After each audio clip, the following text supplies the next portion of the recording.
Welcome to Midnight's Edge After Dark. It's Ladies' Night once again.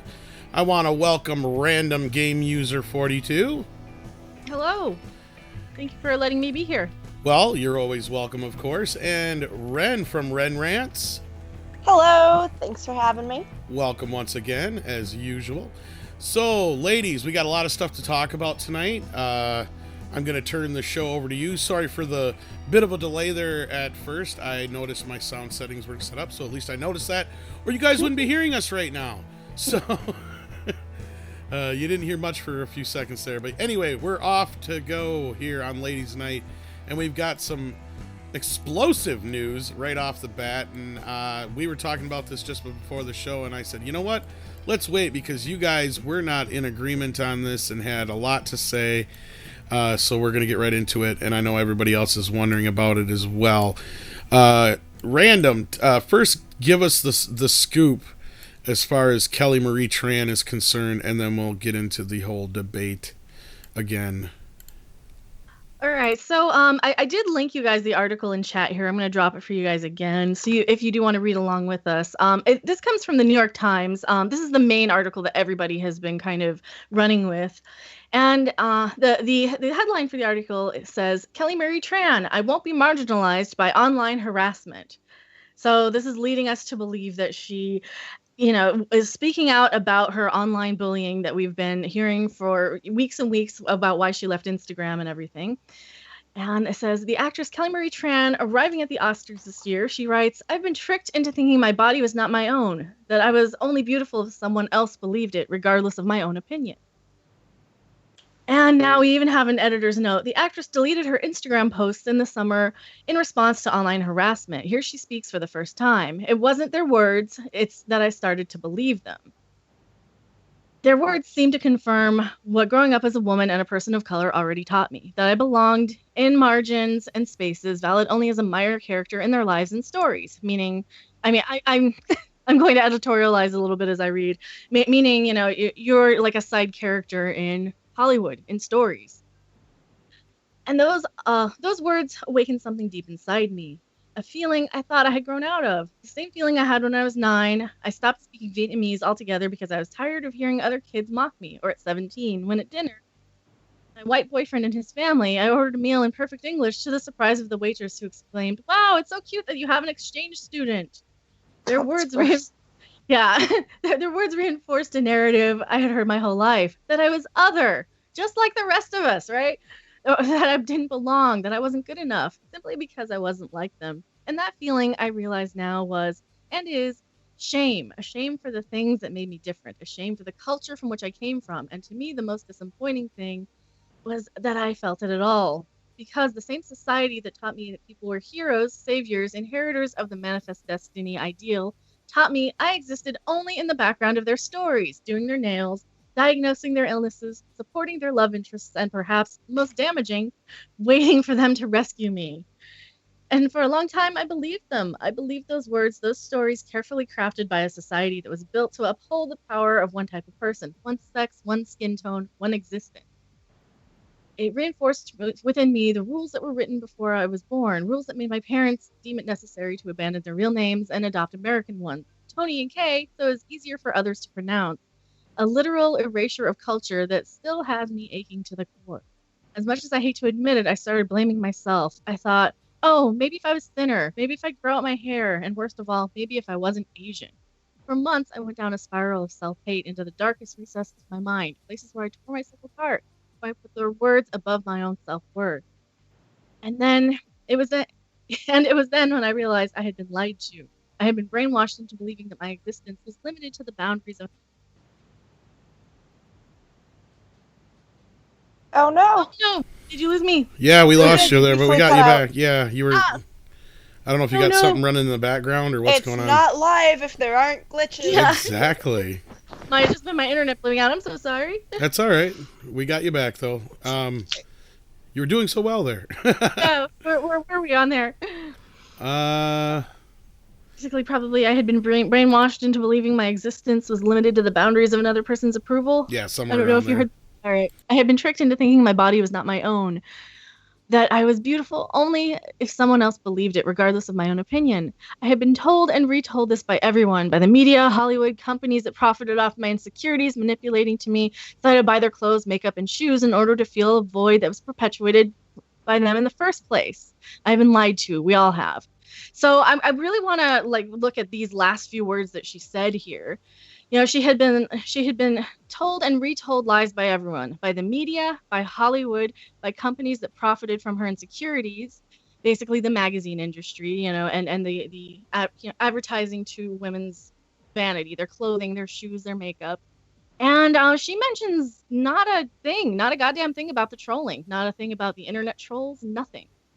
The closest thing I would say is the opening line. Could be... how does I want?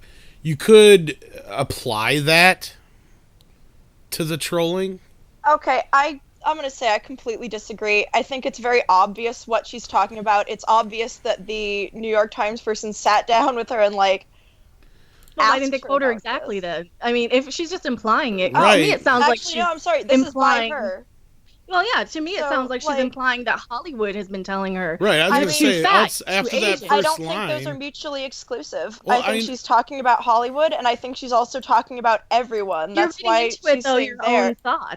I'm reading into it based on the massive amount of context we have and the fact that this is what everyone's been talking about. The fact that this is what the entire title of the article is. Kelly Marie Tran.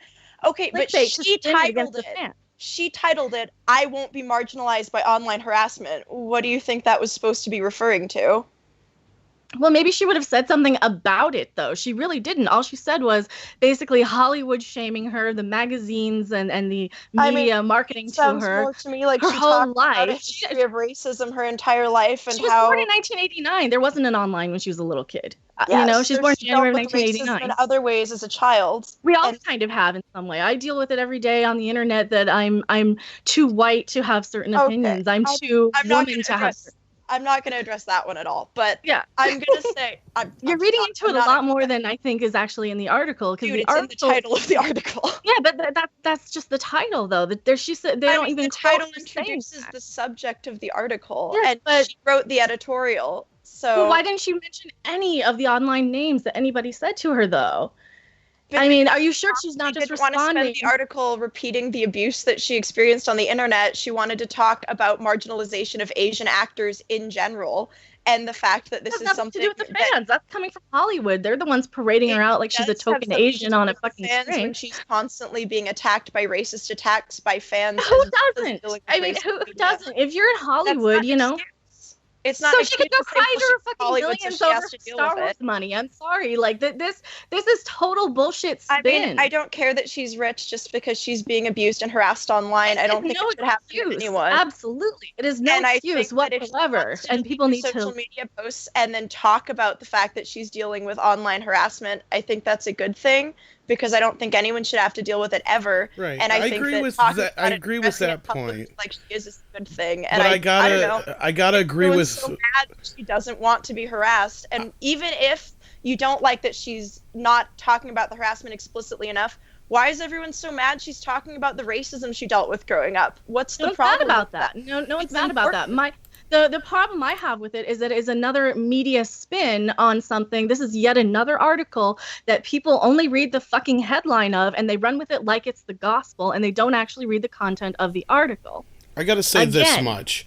I will say that if she's going to use that as the title, you would want to make your article about that.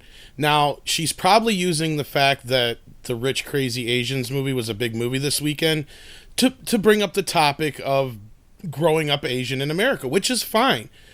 But separate the two.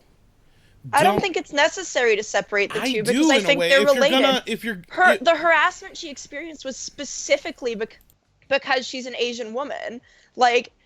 Or she's too small, or she's too fat, or she didn't too get the same brunette. harassment she did. Laura Dern has experienced But what about all the people who just thought she was a crappy character? I think that's fine, but I don't think that's actress. what she's talking about. She didn't say that you have to love Rose Tico as a character. She also didn't say she was actually online bullied. It's just one little clickbait headline that we don't even know came from her. A bunch of her social media. We don't even know if that title came from her because it doesn't have in quotes. It has a I mean, it seems more like just really not wanting her to talk about her feelings as an Asian woman dealing with again, this. like I said, I'd have no issue if she would separate the two. Because there are several fans who have legitimate gripes about it that are getting lumped in with these probably dozen people. I mean, I don't think that that's really that much of an issue. It's not like everyone's saying all Star Wars fans are assholes, but they are saying the fans attacking her as a that way, though. They do kind of blanket statement it, and they release it on CNN and the New York Times with the implication, to use your exact same argument, they paint us like we're all online assholes, like we're all bullying her, because they don't specify. They use these clickbait bullshit titles to get people conditioned to think that this is what actually is.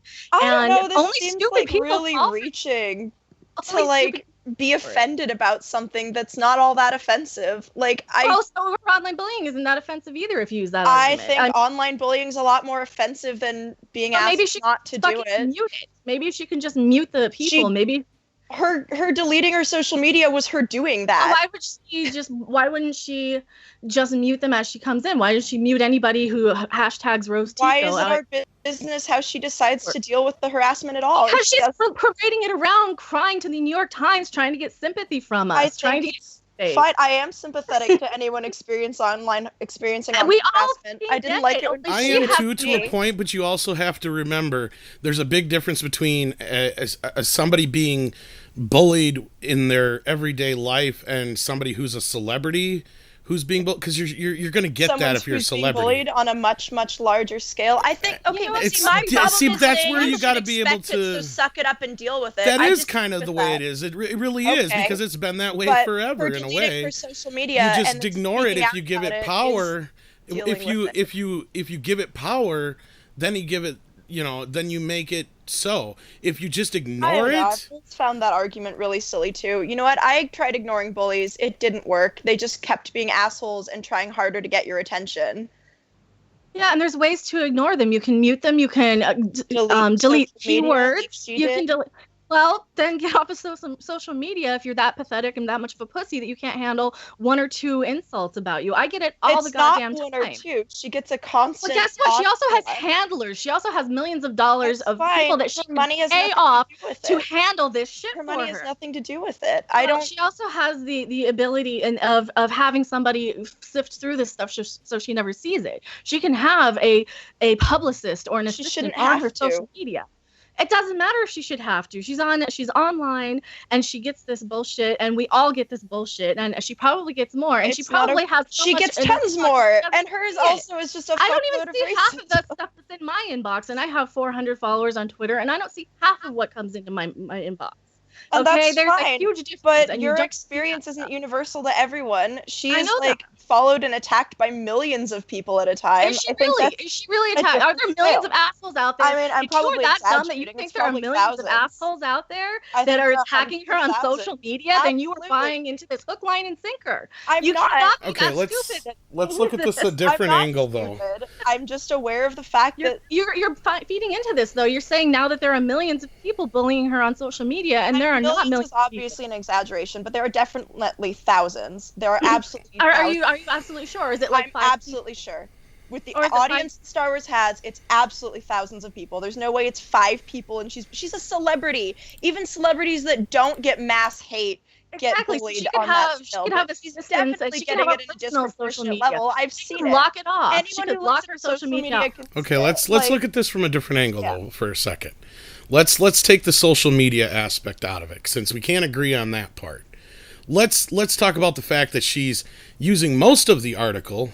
Let's look at it this way, to basically bring up the fact that how Asians are treated, not just in Hollywood but in general, and it has very little to do with social media. Let's look at that aspect of it a little bit, because I think that's important.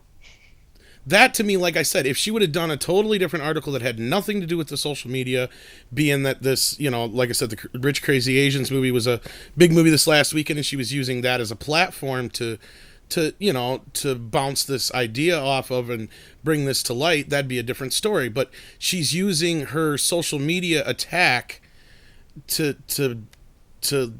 use. Well, that's because a lot of the slurs and attacks directed at her were specifically racist. I get that. Like, that's why. But so I think the point that is bridge to talk about racism in general. Okay. I don't understand what's shocking or problematic. There's nothing shocking about that, but I think you're taking into consideration that there's thousands of racist Star Wars fans.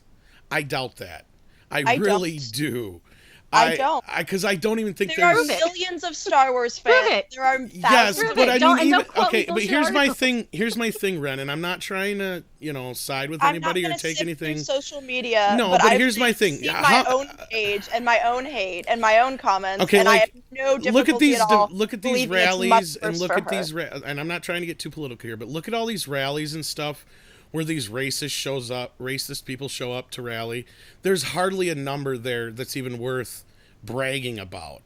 So that's the thing, is I think they're magnifying. All of them. That's the ones that show up in person. I understand that, but I'm trying to say more online. And the idea that out of millions of Star Wars fans, there's not a few thousand that are assholes is kind of silly. But under your here's the thing, Ren. Under the way you're saying it though, that these races would have no problem before with Lando Calrissian or any other. They did have a problem with Lando Calrissian.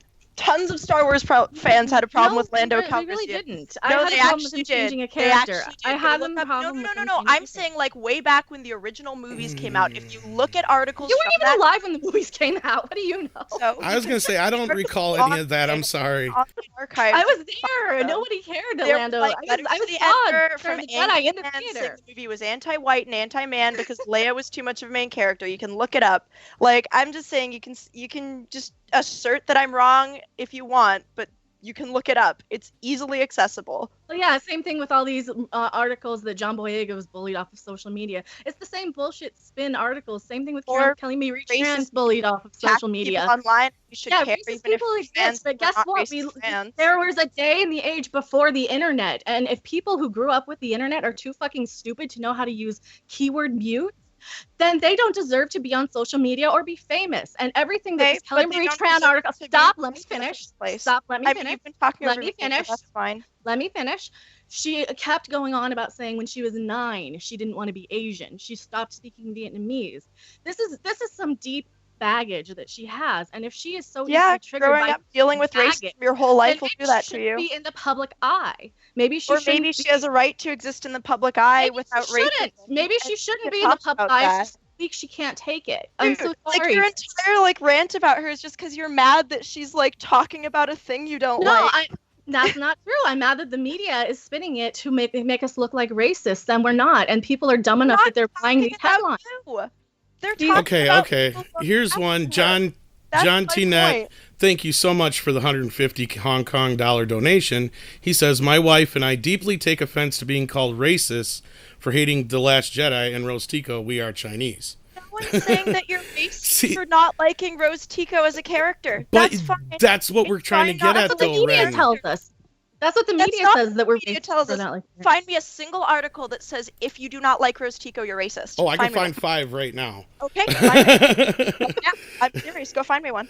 Because I know that it'll probably say, if you're insulting her for being Asian, you're racist. But there's not going to be an article saying you have to like this character or you are a racist. There might be but they're spinning it exactly to where everybody who disagrees with you is a racist. Everybody who has a problem with Kelly Marie Tran is a racist. Everybody who calls her out on this bullshit is a racist. I have a problem with her specifically. All she did was get cast in a movie that wasn't. Yeah, I don't care about her specifically. I care more about the New York Times using her like a token Asian, parading her out on like a puppet. That's more offensive to me than what anybody calls her. I don't know. You got pretty insulting and called me stupid and stuff, which I know. I said anybody who is believing believing these hook, line, and sinker are stupid. They are too stupid to know and to read the actual article. They're just going by that. It seems like you're getting like really, really heated and like really up in your feelings about this, and like I am. Personal attack on you. It kind of is, because every time I hear something, it's like, Star Wars fans are racist. Like, we're really fucking not racist. You guys really need to read your articles a little clearer. If you're only going by the headline. The Last Jedi for Star Wars fans, do you think that everyone thinks they're also racist? No. No one's just saying that you're racist. The media is spinning it like that. The media is spinning that people. Look at what happened with Ghostbusters. Look at what happened with Ghostbusters. It was bad. Yeah, they kept saying that, like, yes, you're a man baby if you don't like this movie, if you don't like that we've recast this movie. You're a man baby, you're a misogynist. They called out James Rolfe on came out, but they sure weren't saying it afterwards. On it. Can I ever speak? Oh my God. No, they called out James Rolfe for being a misogynist on Cinemassacre, for not wanting to do a review of a movie that he thought looked bad. He said nothing about any of the gender of the people on Ghostbusters, and people called him a misogynist for that shit all over Twitter.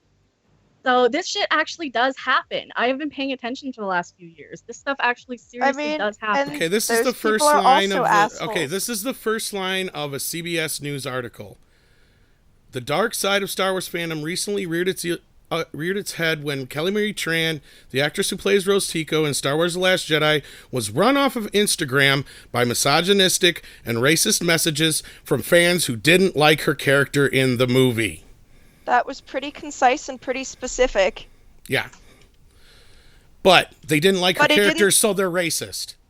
But the ones that harassed her online and bullied her because they didn't like her character were racist. It's like you cut out the very end of that sentence and ignored the entire context of the beginning of the sentence before it to make it fit into your narrative. And they changed what the context is. Yeah. No, here's the thing, though. They are saying they're being misogynistic and racist because they didn't like her character, not because they're just being misogynistic and racist. So they're insinuating that if you don't like her character... that's why they're attacking her in a misogynistic and racist way.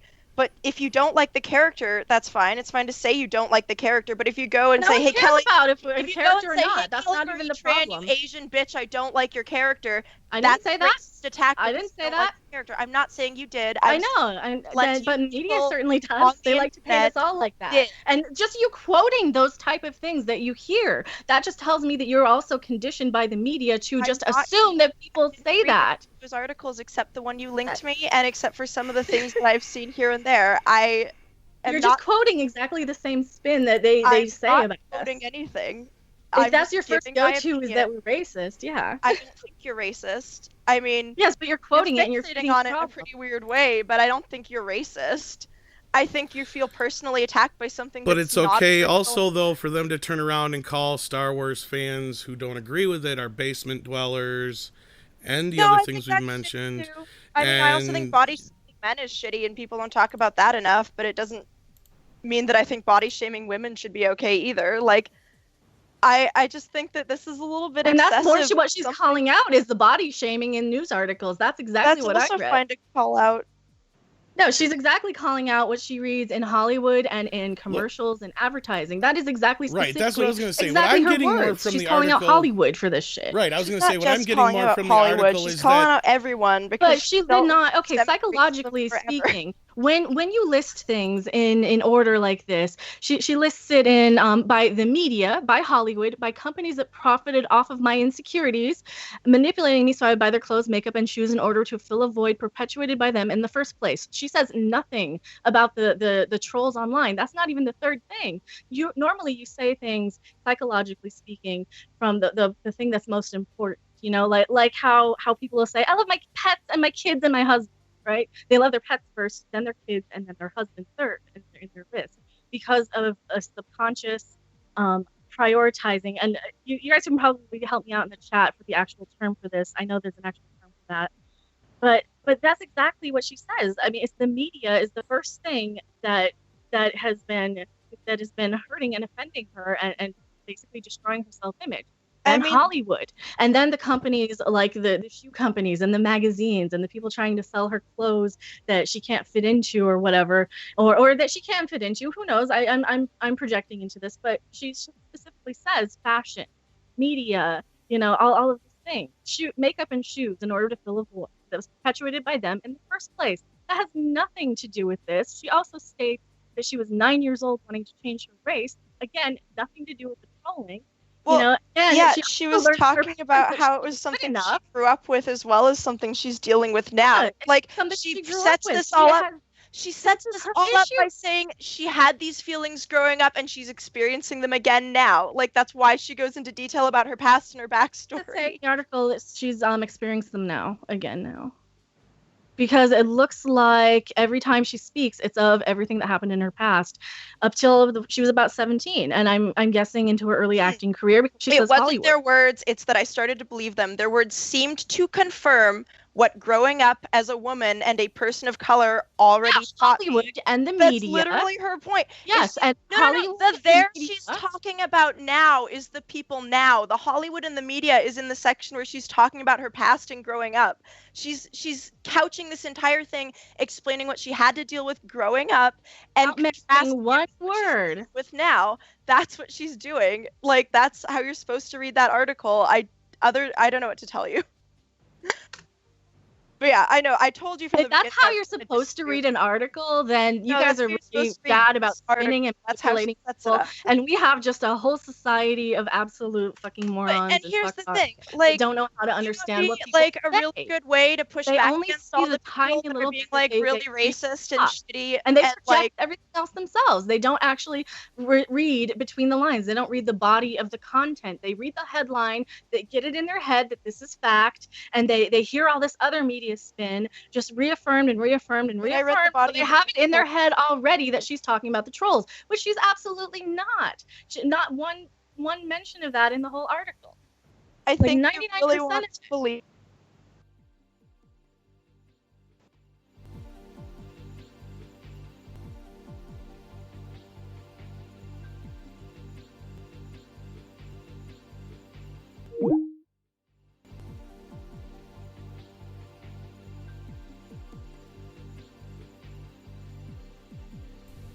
Sorry about that, guys. We had a quick drop out there.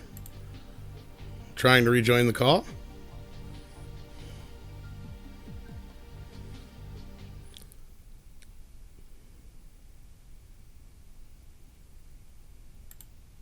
Not gonna that. That's good in you. Okay, we lost you guys there for a couple minutes there, or about a minute. Are you there? Hello? Damn Skype. Gotta love Skype.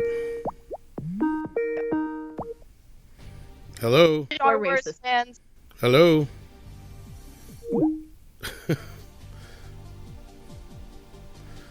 Okay, it's not letting me connect to Skype for some reason.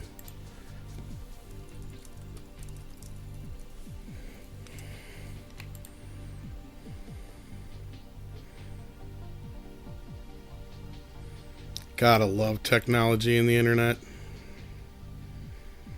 Let's try this again.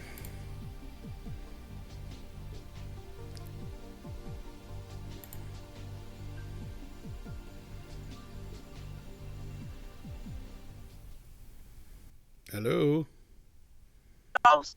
There we go. Don't feed into those fans being shitty. Like, you can just say, I think... Okay, I lost you guys for like the last minute or so, just so you know. Sorry. That's alright, I was just... You can say... But we can probably move on to the next argument anyway, because there's not a whole lot... I'm not going to budge on this Star Wars character. Like, that's fine. But if you're feeding into attacking her as a human being, if you're claiming that she's dealing with harassment... She probably wasn't. That's a little bit ridiculous. Wasn't. So I'm not feeding into it. I'm not making these articles. I'm certainly not going around calling out Star Wars fans. Saying she should just deal with the harassment and basically saying that rather than worrying about the assholes who do it and like maybe I deal with it all the fucking time. Okay, I deal with it all the time. I get you're an SJW because you have red hair and glasses. I'm not SJW. Oh, yeah, I deal with it all the time. You look like an SJW. You have red hair and glasses. Well, maybe they need to man up. But. Yeah, I don't know. I think this is a little bit of a ridiculous thing to get so angry about that you're like yelling and insulting people, including me. I will add again. I think that's a little ridiculous. This isn't that big a deal. No one's actually blanketing all Star Wars fans. If you don't like The Last Jedi, that's fine. I didn't like The Last Jedi. I didn't like Rose's storyline that much. I thought she and Finn had the most passionless kiss I've ever seen on screen in my entire life. Kind of raped him too. There's a little bit of a Me Too just like a gross attack kiss that was very much unwanted based on the expression on his face.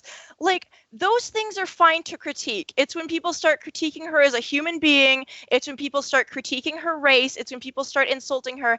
And I have seen that. You can go to any of her still existing posts and see that. There are probably still screenshots floating around online. To pretend it's just two people is ridiculous. And it's okay to be angry if you feel like you're being targeted by that. But I don't think this is the right reaction to convince people that you're not unreasonable.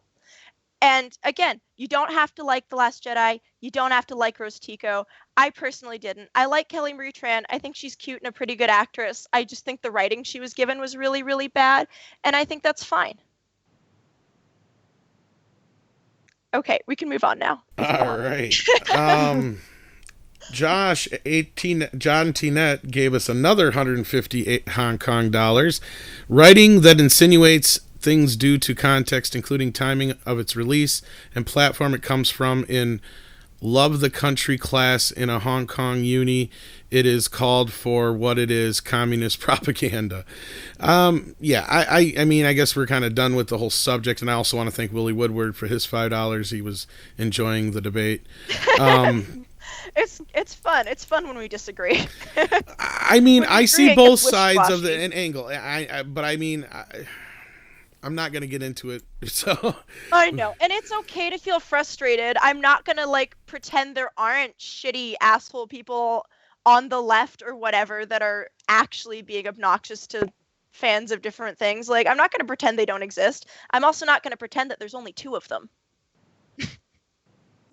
And I'm not going to assume that there's thousands either. So. There are thousands. Well, prove it. Thousands prove of it. leftists. Prove it.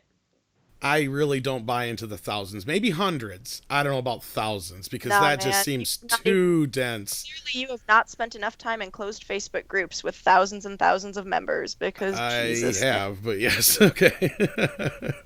I mean, I know there's racists out there, don't get me wrong. I just don't think they're in the numbers of that, as far as, especially if you're going to be a fan of a sci-fi franchise that has been very diverse. In the U.S. alone, there's 300 million I get that, people. but to be a fan of a franchise that has been very diverse. If America were racist, that's like 3 million people. Right, I'm not saying that, but... So do you think there's But the amount of racists that would have to take the time out of their day who actually would like Star Wars, that's what I'm getting at, because Star Wars has been so diverse for so long, I just don't... No, there are racists that like a number of things, they just hate the characters that they don't That's like. very possible, but I don't see the thousands thing. I don't. Just like with Ghostbusters, there was like 5 whole comments that they made into this huge thing. I mean, if you can show me hundreds of thousands of different people commenting, great. But like I said, I have not seen them. I've not seen any proof either. These articles talk about it, but they don't show it. You're the closest thing I've had to anybody saying, yes, I've seen them with my own eyes. And I trust you as a person, so that's the only reason I believe it. But that's what I'm saying. It's like, otherwise, nobody else has gone to the extent to try and even prove it. No, they just link these type of articles. Well, it's pretty hard to prove when people are posting from anonymous online accounts on half of the platform. Well, you can prove it with a screenshot. You know, it's not. You don't have to prove who they are. That's what I'm saying, and that's the thing with like Ghostbusters. Unique screenshots, and also I'm not going to go through and filter thousands. Exactly, and they don't even use any when they write these articles. Exactly, but they did for Ghostbusters the same 3 comments. Yeah. I saw a lot more than 3 comments. Oh, I saw about 3. I didn't. I paid attention. Okay, that's all I'm going to say about that. Shall we move on to the delightful plagiarism Star Trek Discovery is being accused of? Because that's something we can all agree on. Yes. Oh, yeah, this was something that came about a while ago, or at least people started talking about it a while ago, and we even actually reached out to the gentleman. And at the time, unfortunately, he could not speak to us about it because his lawyers had advised him not to. But he has decided to go forward with his lawsuit. So hopefully we can maybe get in touch with him again. But in the meantime, which one of you guys would like to take the lead on this one? It doesn't matter to me.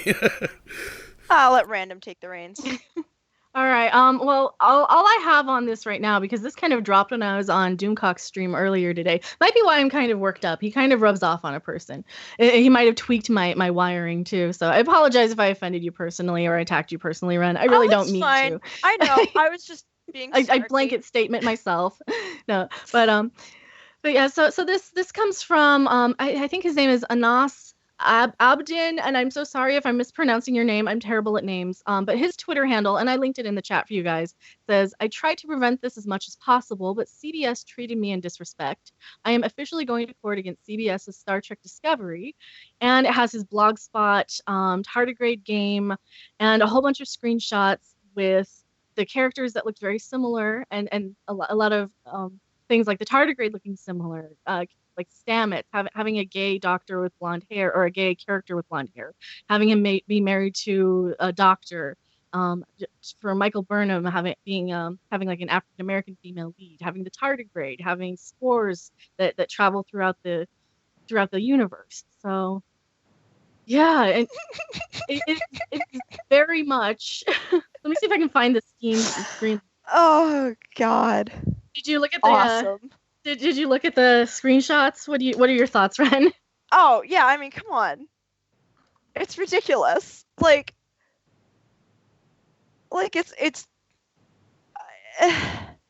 it's so similar. It's just so fucking similar, and it's really funny. Like, oh my God, I really hope he wins this suit and it somehow fucks up Star Trek Discovery's future production. Like, that's all I'm hoping for. I know it's very unlikely that would actually happen. Oh yeah, but the worst that he'll just take a cut. Oh yeah, the worst is he'll get a big chunk of change. But yeah, I'm not even remotely surprised that they stole all of like the few interesting ideas that they had in this show. Of course they stole them. No, they couldn't think up something that cool on their own and then ruin it. Exactly. Which explains why they ruined it so badly, because they didn't think up something that cool on their own. Well, and not only that, they tried to like smash it in with this mirror universe sort of TV show that it kind of looks like it was pointing to, with all the shots of black badges in episode 3 that went nowhere. But yeah, this game, man, it looks. All right, so Tardigrades. Let me read the Steam release date or release details here. It says Tardigrades is a non-linear point-and-click game developed with Adventure Game Studio. One can solve puzzles in different ways, guaranteeing a new experience every time the game is played. So kind of like FTL, I guess. Our understanding of time, it's the year 20,000 BC, where the civilizations are about to discover galactic travel through the latest technology of their time. Earth was different back then. The deserts of South Egypt and Ethiopia are green and full of advanced technology. Carter is a botanist at the space station Mars I-3, orbiting Jupiter, along with his girlfriend Alex, and your guidance. They might be able to witness the civilization shifting into hyper-type.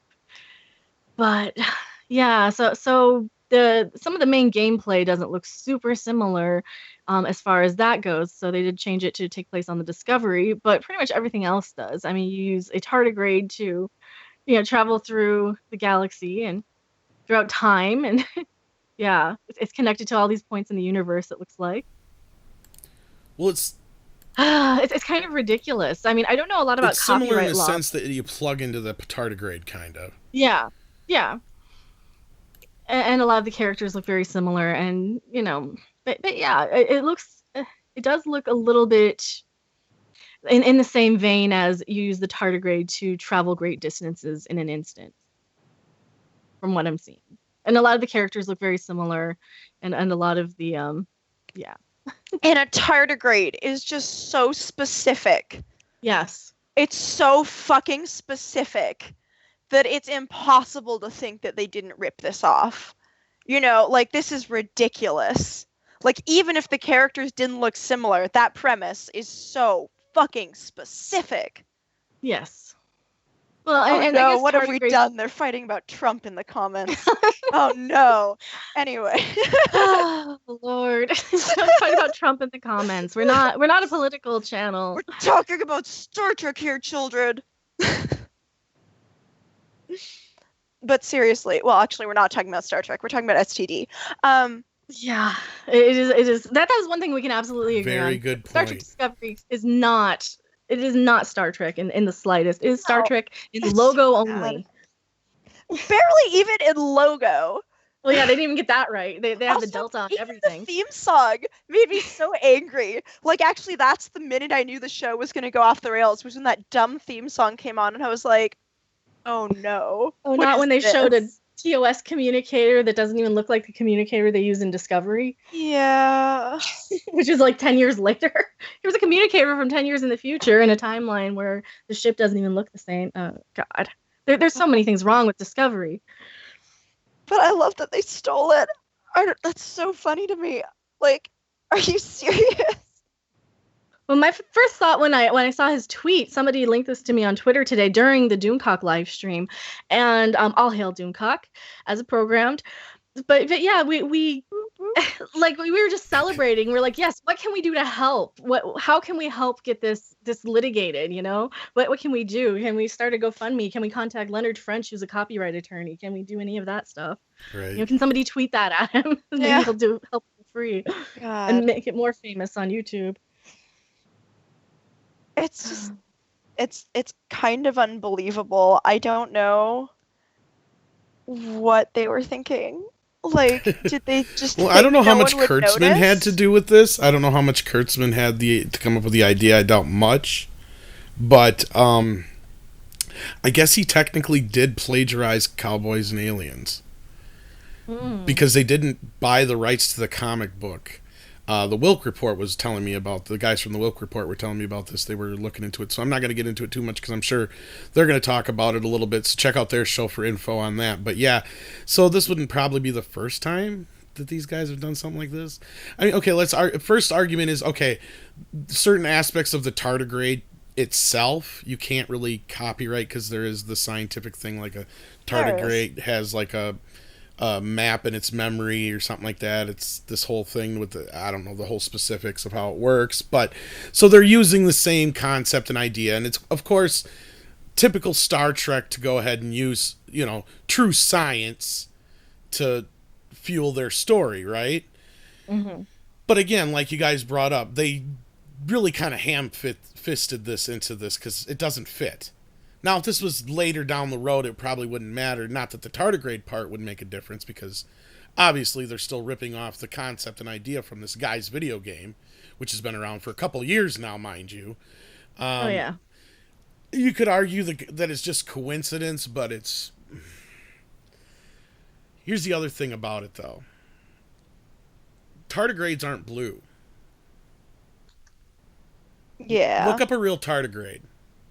Yeah. They're pink or gray or tan usually.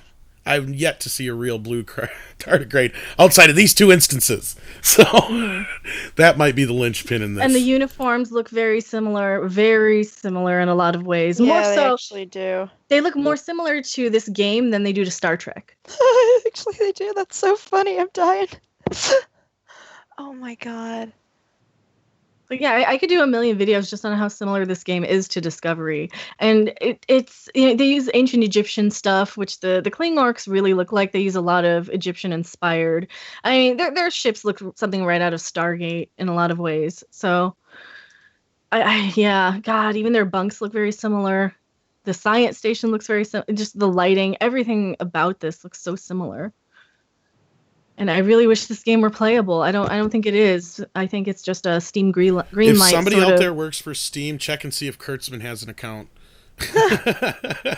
Well, I'm sure he like had been linked to these sort of things. Or anybody from Star Trek, actually. That's, you know. Oh, I'm sure they do. I wouldn't doubt at least somebody on there. It's very likely that at least somebody would be a gamer. Yeah, this is just crazy. It's one thing to be inspired by, but yeah, this is pretty much flat out plagiarism. And I was trying to look at it from every angle. Like I said, you know, you can't really probably copyright a tardigrade and what it does, but the fact that they're both blue and a tardigrade isn't blue, that's one thing that I'm sure they're going to make a big deal out of. And then you have the characters, which are just kind of like icing on the cake. Yeah. You know, it's like you didn't even try I love this in the comments on the video game for the Steam Greenlight feedback. Someone says, in October 22nd, sorry, Star Trek Discovery stole your idea. Like, they were even saying that in October. Probably earlier. I'm sure people were saying it earlier. Oh, yeah, I think that's back when we had contacted the guy originally. Robb's the one who talked to him, so I can't say everything, and I can't really say anything that was said at that time, but I'm sure now he can talk about it, so hopefully we'll get him on sometime soon here. But yeah, and this is just strange, the timing as well, right after our video that we did, but I'm not going to get into all that either, so...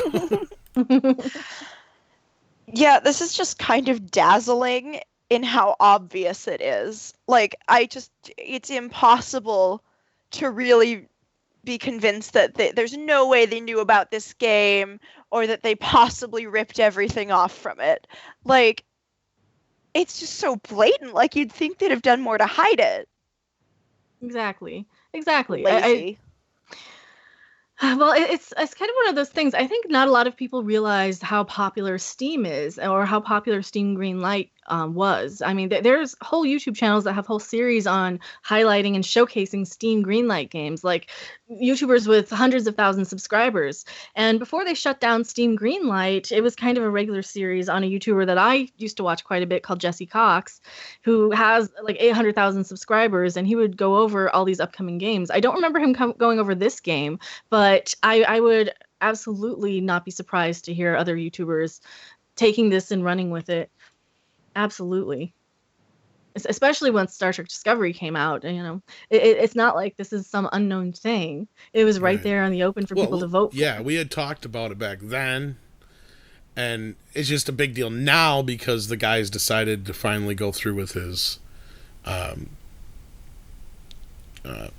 lawsuit, which, like you really can't hide. Like you said, it's really stupid they didn't try to change it anymore, because you're running out of arguments for coincidence once you get to the point. Yeah, right. Like, if it was just one or two similarities, that would be one thing. But oh my god. Yeah, it's ridiculous. There's a lot, especially like the tank with the spores. It looks like that's another one on there. So many.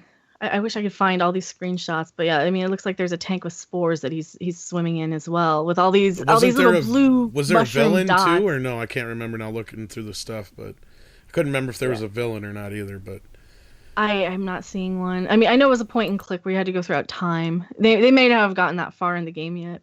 Yeah, I don't know. I've seen a couple videos of it, and of course the game is called Tardigrades. Yeah. We haven't. I don't know if we even said that, but it kind of.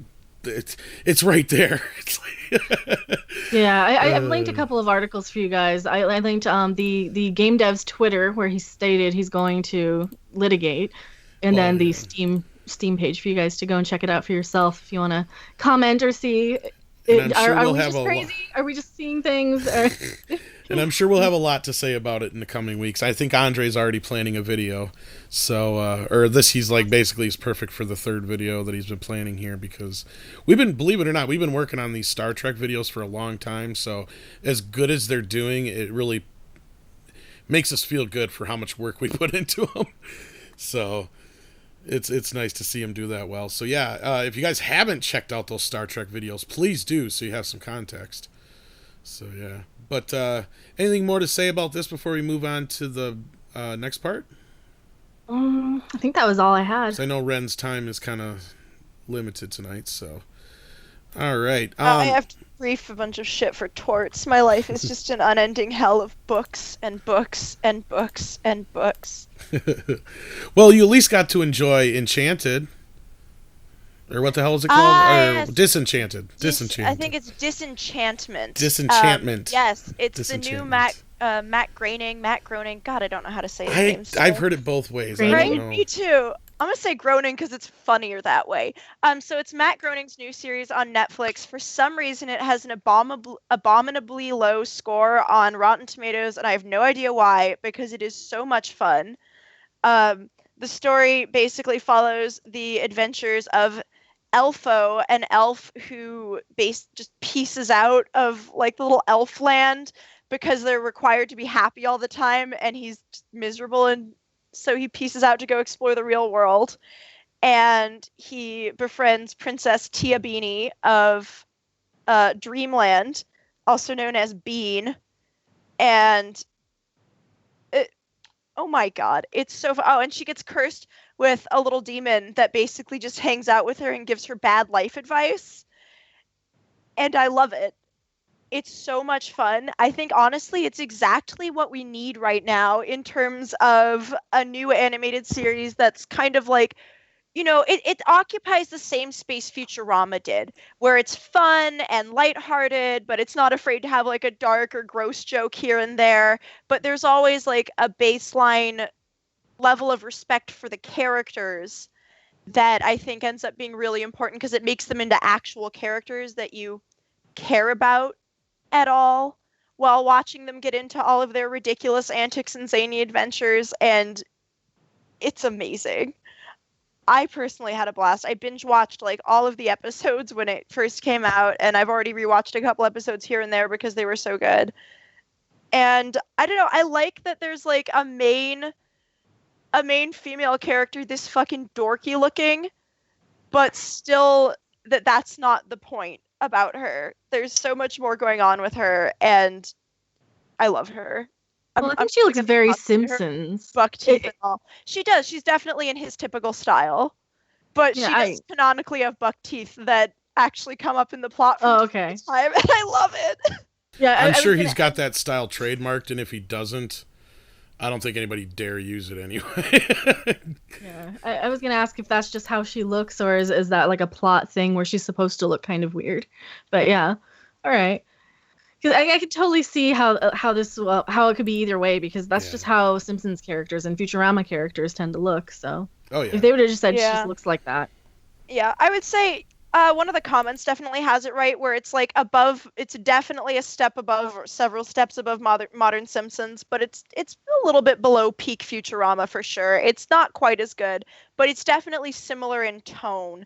And yeah, I really enjoy it. I think you would be very entertained by it, Random. It's possibly. It's really funny. I'd say outside of Futurama, though, The Simpsons took some time to hit its stride too. Yeah. Futurama kind of hit the ground running, but I mean, I'm sure it had some moments and hiccups here and there. But I mean, it's been so long since I've watched them. But I watch it every year, and I'd say the first season still holds up. Like, there are very few. I still quote the first episode, so especially like, screw you guys, I'm gonna start my own planet with, that stuff and all that. Yeah. So anyway, I want to see it. I gotta basically get Netflix then. There's a bunch of other stuff I gotta get it for, but definitely, it's considering I've heard it's been getting a lot of bad reviews. Like you said, it's refreshing to hear somebody actually like it. So I don't know why other people don't like it. The people I was watching it with also enjoyed it, so I don't know, maybe it's similar to the Orville, where there's just a bunch of like really angry people on the internet about it not fitting into a certain, but I don't know what vision they would have had for it that's different, because the trailer made it very clear what it is. It's like kind of a D&D based like fantasy romp. It's silly. It's supposed to be silly. Yeah, it looks like, to me, it looks like it's just a matter of personal taste. One writer here says, for IndieWire, says, the jokes are stale, their setups are mundane, the plot is predictable, and the execution is uninspired. So yeah, I think it just depends on what your kind of sense of humor is and what your taste in TV is. If you go in looking for something edgy and groundbreaking and envelope pushing, then this probably doesn't seem to be your type of show. But if you want something that has just fun jokes and fun sort of Simpsons-esque that's funny humor. Because I heard it on the radio earlier. I heard a review of it, and the guy said it was more of a drama than a comedy, like a dramedy. I don't know about that. That's what I was saying. Like, okay, that doesn't sound right. I don't know about that. It's pretty comedy based. Like when the little elf leaves. Oh, I don't want to spoil it. It's too funny. I don't want to give away a bunch of the jokes, but there are a lot of like. No spoilers. There's a lot of jokes. They spent like. I don't know who thinks that they're taking the drama more seriously. That's odd. That's an odd take. Yeah. They're asking who the creative team is. Yeah, I was just gonna say. Oh yeah, let me take a look here. I would imagine it's probably some of the same team behind Simpsons and Futurama and stuff. Yeah, it looks like Matt Groening's the executive producer, along with Josh Weinstein, Claudia Katz, Eric Horsted, Bill Oakley, and Patrick M. Verone. And then the producers were Reed Harrison, David X. Cohen from Futurama. Yep. Deanna McClellan, Lee Supersinski, I think I said that right. Jenny Batten, M. Dixon, and Rich Fulcher. Well, there you go. Oh, Rich Fulcher. Ooh, yeah. Okay, now I have to watch it. So Rich Fulcher, if anybody who doesn't know who Rich Fulcher is, he's he's the American in the Mighty Boosh. He plays Bob Fossil. Mighty Boosh is a great BBC sort of surreal comedy series that has a lot of music and a lot of just kind of surreal humor. It's kind of like a kid's show for adults in a lot of ways. And yeah, Rich Fulcher, if he's involved, then I'll definitely give it a shot. Mm-hmm. Especially if he's in the writing side. Super Comey, thank you for the Australian $2 donation. Have you seen Final Space? I haven't. I love Final Space! I was just going to say, I know Ren has. It's so cute! Yeah, I love Final Space, and Olin Rogers actually commented on my itty-bitty review, even though that review only got like a couple hundred views. I like died. It was awesome. But no, I love Final Space. It's so good. Final Space is amazing. It's very cute. I haven't seen it at all. It's really fun. It's fun. It Robb hits you in the it. feels from time to time. There's some like just great what the fuck moments. I love Final Space. I'm a big fan of animated series in general. Yeah.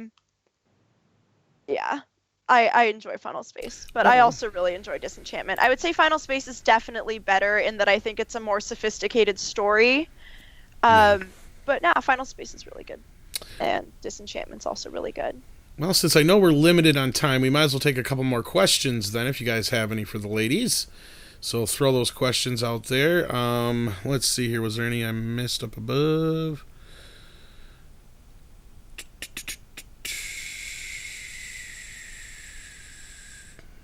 Nothing I can see other than Willie pointing out that you can't trademark a artistic style, which I kind of figured.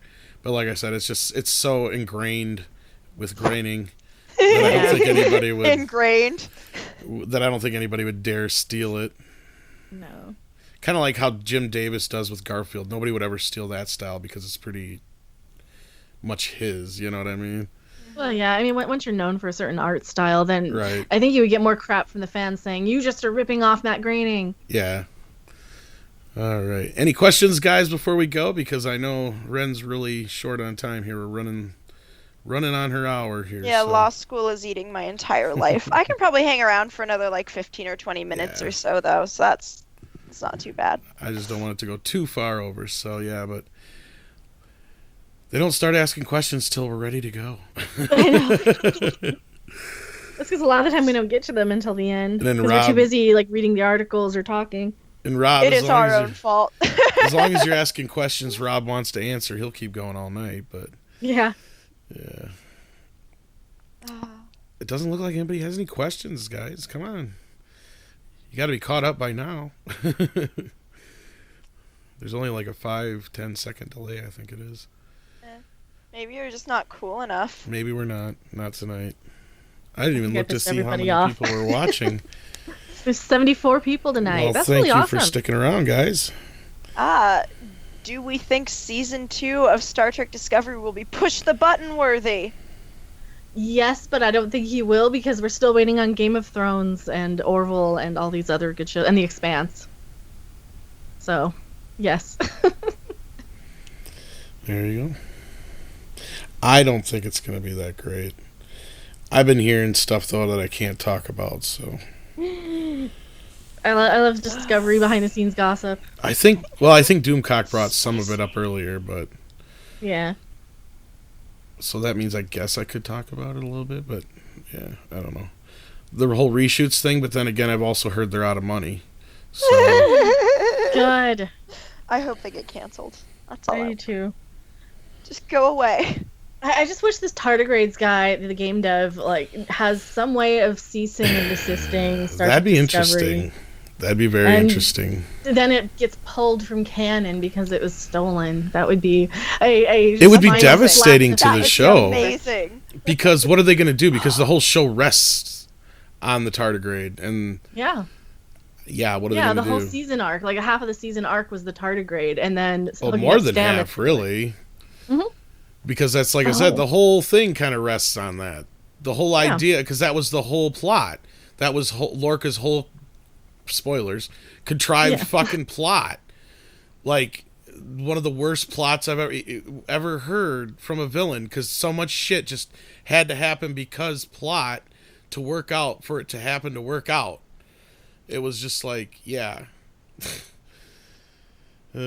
like going to Disneyland with no money and expecting somebody to pay your way or something. It's just the chances of that happening are nilch. Yeah. You know? Unless you know somebody. I mean, that's a bad example, but I mean, it was just the most contrived fucking concept, and the whole thing was predicated on the fucking Discovery ship. Everything's predicated on the stupid fucking Discovery ship.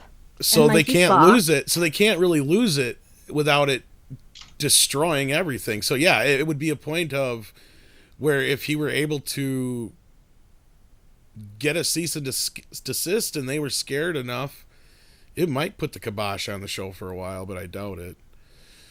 Because usually people don't listen to cease and desist, and they could drag it out in court for years. And that's just it. CBS is a big, huge corporation. They've got tons of money, tons of lawyers. It'll either get quickly paid off or they'll just drag it out in court till the guy's broke.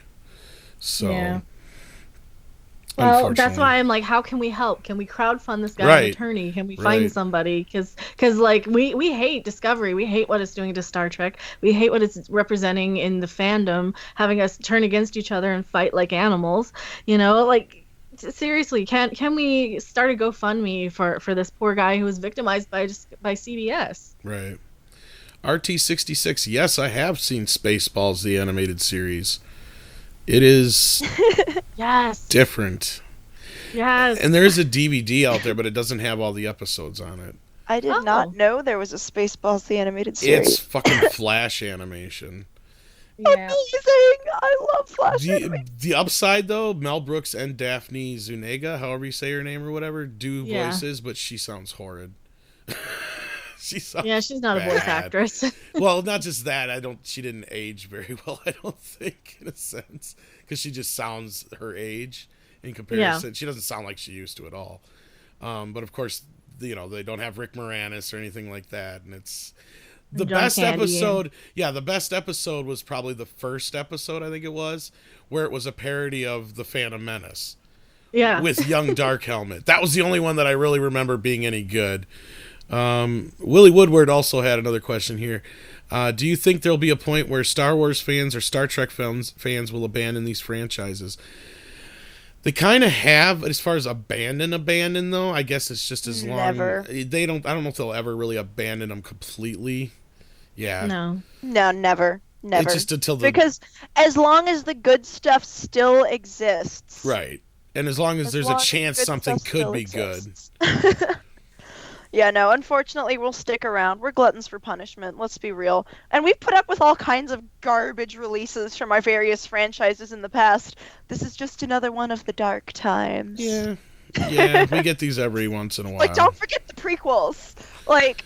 Well, the 90s sequels were horrible. People forget that. So bad. Yep. Late 80s into the 90s. And, God. I will honestly say, I rewatched those prequels recently, and, I do genuinely think they're worse than the new movies, which are also still very bad. Star Wars basically got 3 good movies and some good extra, extraneous content, and then a heap of garbage. Yeah. Well, I can't really remember if episode 2 is any good or not, because I don't think I've ever been awake for episode 2, so I couldn't tell you if it's any good. Horrible movie. It almost puts me asleep. It's just like, okay, I could take some NyQuil or some Tylenol PM, or I could just watch episode 2. It might be great. I don't know. I've never seen it.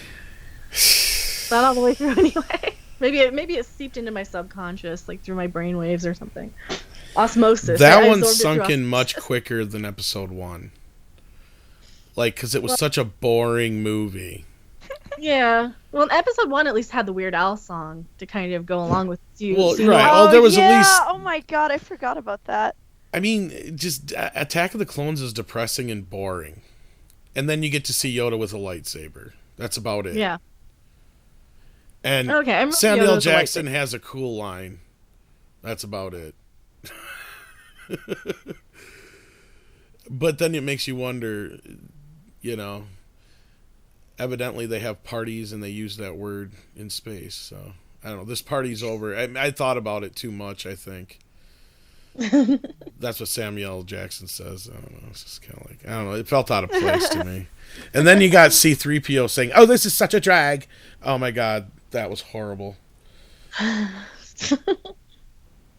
Well, and then, you know, the Yo Mama jokes weren't any better, but... No. Last Jedi is definitely... I feel so bad for Star Wars fans. Like, I like Star Wars, but I've always been more of a Star Trek fan than a Star Wars fan. You guys have had such a rough go of it. Yeah. Since the original trilogy, basically. Just nothing but, like, mostly trash that gets your hopes up and then is trash. That's gotta suck.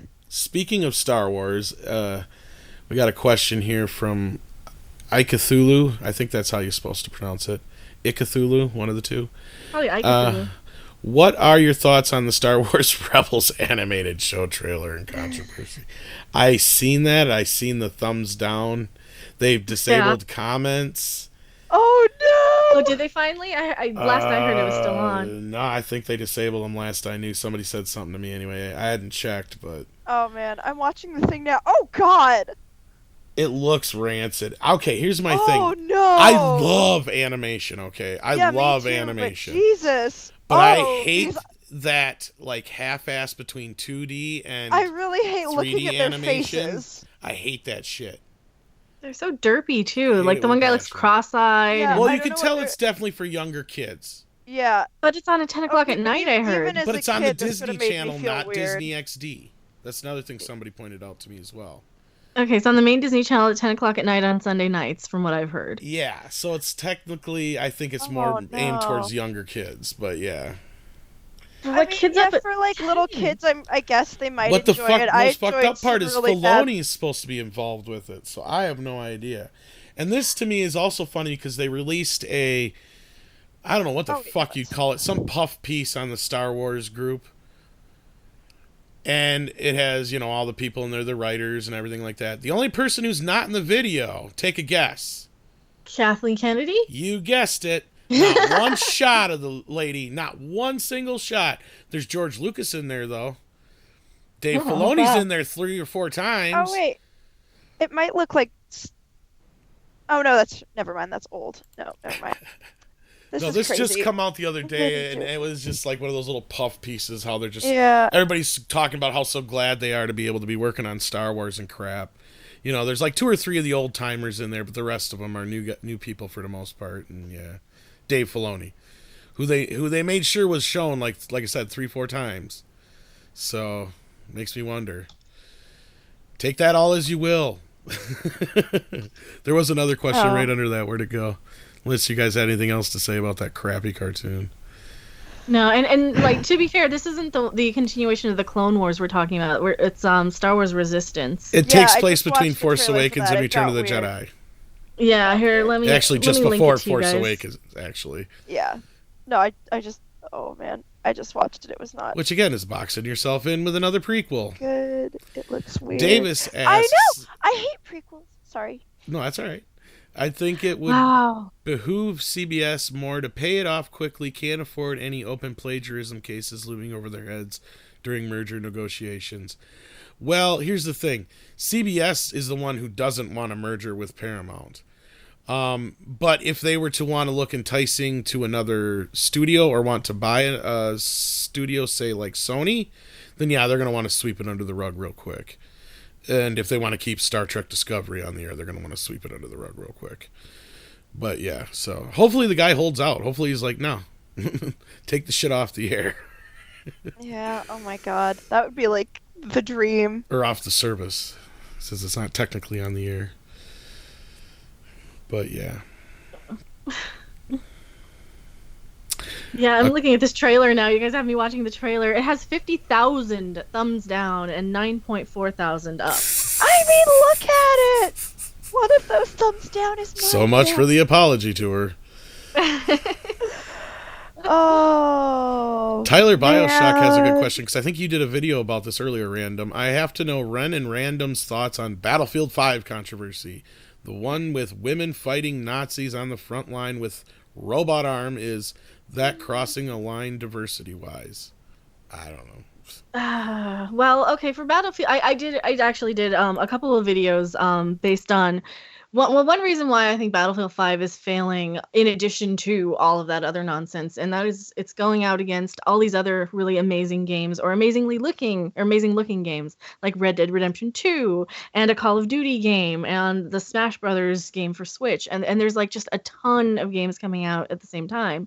That being said, I absolutely see why people would have a problem with having a woman with a mechanical arm fighting on the American troops. From what I remember, she's not like a female fighter from like just a French resistance, or any historically accurate representation of a woman. Yeah, why didn't they just go with Russian snipers? Exactly, and she also has a bionic arm. like she has a full-on bionic arm also. Okay, so I haven't really played any of the Battlefield games. Do they make a point of usually having like time appropriate weapons that aren't weird and anachronistic? From what I know, yes, they are supposed to be. I'd say the one or two I have played, yes, but I'm sure there's mods and other things you can do to them. Yeah. Yeah. Well, yeah, and I guess the other side of the argument is you don't have to play as this person in multiplayer, which most of these games, like 90% of the players, are multiplayer sort of specific players, and they don't really care about a campaign, so you don't have to play as her. But I don't know. I absolutely see why people are upset. I don't know. I think it's fine to have a playable female character exist, even if it's somewhat anachronistic. But I mean, if you can choose other, that would be great. I don't think for campaign you can, and I think that's where people have an issue. I can see that as being a little bit of a problem, unless there's like some storyline about why the fuck she's there that's interesting, and then would have to be well written for it to be compelling at all. Like, then that would be fine. But like, I don't know. I feel like I don't quite know enough about these games to really address it, and I don't want to be that guy. And for me, like my whole video was basically just pointing out like some of the other issues that I have personally, why I personally won't buy the game, which is Red Dead Redemption 2 is coming out, and I actually really want to play that. I don't have money to throw at these games for multiplayer. Me neither. Plus, I have Wolfenstein for Nazi killing. Well, yeah, and that being said, that's right. I need a good week or two straight for Red Dead Redemption. So just so you guys know, no, I'm probably gonna stream it on Twitch, probably, or here. I don't know, or on YouTube. I don't know, but yeah, I'm gonna be in the Old West. But no, like I guess the other thing that people kind of forget with EA is last year with the Star Wars Battlefront 2 controversy. Oh yeah, the shitty campaign, the loot boxes, the court cases, the Alaskan government getting involved, so people might not want an EA game because of that as well, and not just a female protagonist. I think a lot of people who might otherwise try Battlefield for whatever reason, or Battlefront, whichever one, God, their names are so similar. But yeah, for the people who might try this Call of Duty clone game, they might have heard the crap from EA and from Star Wars and from all that stuff. And for anybody not familiar, I think Robb did a piece on it on the Midnight's Edge channel about the whole controversy with the loot boxes and needing to pay thousands of dollars to get the hero character. The EA one a little late, but we did it. And so go check out that video if you want to know a lot more. But basically, EA backtracked and said, "Oh, oopsie, we put in all these loot boxes. I guess people don't want to pay all these microtransactions for a $60 game, So, so yeah, people might still be kind of pissed about that, especially since all those microtransactions went right back in the game a few months later." Yeah, and then didn't they say they were going to take them out of another game and then reinstated them in that game too? Yeah, I think so. I don't recall which game it was, but well, yeah. So, any other questions, guys? We got anything up here? Wasn't paying attention. I was listening to you guys talk. Someone was bitching about Fallout 76, understandably. And I think someone had another question, but I've lost it. Yeah, all I can find is one Tyler just asked that we just answered.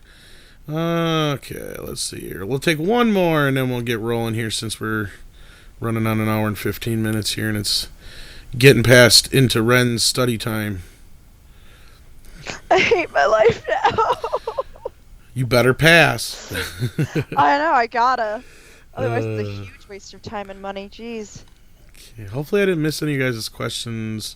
Oh, Willie Woodward, have we seen the Happy Time Murders? No, because it doesn't come out in the U.S. here until Thursday night. Thursday, yeah. I'm hoping to see it if I'm done with my work. So I want to.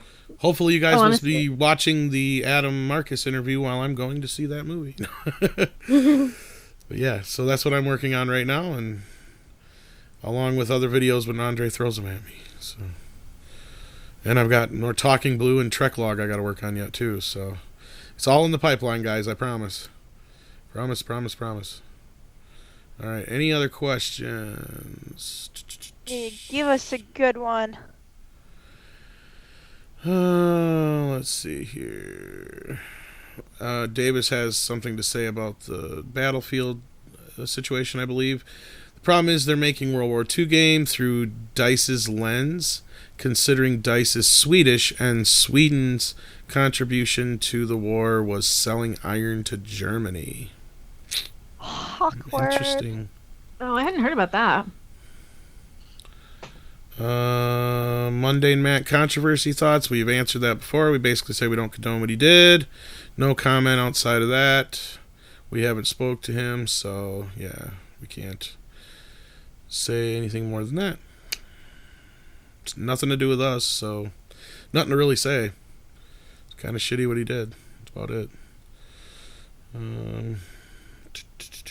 And Captain Robert April asks, anybody familiar with the real Ghostbusters episode, Collect Call of Cthulhu? Yes.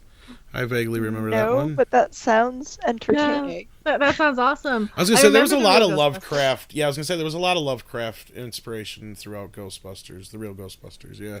Go ahead, Random. You had a thought. Oh, I just remember the real Ghostbusters. I can't remember any episodes. I haven't seen it in 30 years, so it's been a while. I'm sure I watched a few here and there when it aired. But. Space Command, what do I think? Captain Robb has to take command. And, yeah. I'll be his lieutenant, number one, whatever. You ladies can come along if you want. We'll actually get to fly a spaceship for once. We don't get into politics shit, but Space Command... sounds like a fucking 60s TV show with puppets. Kind of. I keep forgetting that that's the name of the thing, and I'm like, what is it a new show? And I'm like, oh, right, no. No, I know, right? It sounds like a 60s TV show with fucking puppets. It's Yep. It is. Space Command. I'm living in one giant meme now. That's our entire fucking lives. Like, you know, it truth all isn't truth. Now stop it. Turned on the Hadron Collider, and now this is our lives. And it's all right. Willie, no, it didn't come out in the U.S. last week anyway. The premiere might have been last week in Hollywood, but and maybe in select markets, but no, it opens wide Thursday. Yeah. Let's see here. Anything else, guys, before we go? I don't see... Oh, we got one more. Not to push any buttons, but what is Rand and Random's thoughts on our good pal Anita? I didn't follow her, so anything new. Is that the one? Yeah, Anita Sarkeesian, is that what you mean? Yeah, you guys were talking about her with the whole Buffy thing, weren't you? A little bit. Has she done anything since? Yeah, I think that was kind of funny.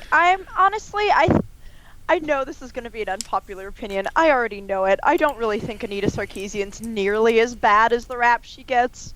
I also don't think she's the best at presenting her ideas either. I'm lukewarm on her. I don't hate her, but I don't think she is nearly as bad as some people think she is. I made an entire video where I basically called her a cunt for like 3 minutes, so... Yeah, that's I kind of also understand that perspective. Like, well, she has like right on her Twitter page, I hate men or something. Like, seriously, lady, you kind of instigate a lot of the hate you get. So yeah, I've never been a fan of Twitter, but oh no, it's a shithole, but it's entertainment. It's so entertaining though. Yeah, no, honestly, like I'm pretty lukewarm on Anita Sarkeesian, where like sometimes I actually think she has a reasonable thing to say here and there, and I think that people tend to like basically make up what she says sometimes, because I've seen some amazing videos where like they just like really, they didn't even like take her out of context. They like cut and edited the clips so that she was saying things that she wasn't saying. And then when you went back and watched the original videos, they weren't really that bad, but they're also not that good either. Yeah. I mean, I wouldn't give her any money, but like I wouldn't burn her at the stake either. Which is okay. Well, I got a perfect question to end it off here. Fairpoint Station, who always seems to have some weird fixation with pooping. What's your that means you're memorable though. That reminds me of like what was it? Half Baked. Yeah, Half Baked. Dave Chappelle says, when you go into those one places, you always have to do something crazy so they remember you. So he shows them his ass every time. Yeah, there you go. That's how I remember the guy, because he always has something to do with pooping. Fairpoint, thank you for the $5 donation, and he wants to know what our surefire I'm going to have diarrhea food is. Probably Taco Bell for me. What do you guys? What about you guys? Taco Bell and tequila, probably. Alcohol for sure.